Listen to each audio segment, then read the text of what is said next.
கடுமையான கோடைக்கால வெயில். அலி ரலியல்லாஹு அன்ஹு அவங்க ஒரு பேரிச்சமர தோப்புக்கு தண்ணீர் இறைக்கிற வேலைக்கு ஒத்துக்கிட்டாரு. ரொம்பவும் கம்மியான தினசரி சம்பளத்துக்கு வேலை செய்யறாரு. வேலை முடிஞ்சு சாயங்காலம் நேரத்துல சம்பளத்தை வாங்கிட்டு கடைவீதிக்கு வராரு. அங்க அவர் கையில இருந்த காசுக்கு ஒழுங்கா ஜலிக்காத கோதுமை மாவை தான் வாங்க முடிஞ்சது. ஃபாத்திமா ரலியல்லாஹு அன்ஹா அவங்களும் ஆட்டாங்கல்ல முடிஞ்ச வரை அரைச்சு ரொட்டிக்குண்டான மாவை ரெடி பண்ணாங்க. நோன்பு திறக்க நேரம் ஆயிடுச்சு. தண்ணீரை ஊத்தி மாவை பிசைஞ்சு ரொட்டியும் சுட்டாச்சு. கணவன் மனைவி 2 பேரும் நோன்பு திறக்க உட்கார்ந்துருக்கும் போது அவங்க வீட்டு வாசல்ல இருந்து ஒரு சத்தம்.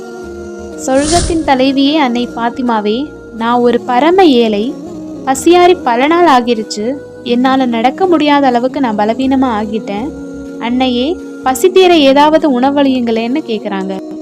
நோன்பு திறக்கிற நேரம், இருக்கிறதோ கொஞ்சோண்டு ரொட்டி. என்ன செய்யறதுன்னு யோசிச்சுட்டு பேசாம இந்த ரொட்டி துண்டுகளை அவங்களுக்கே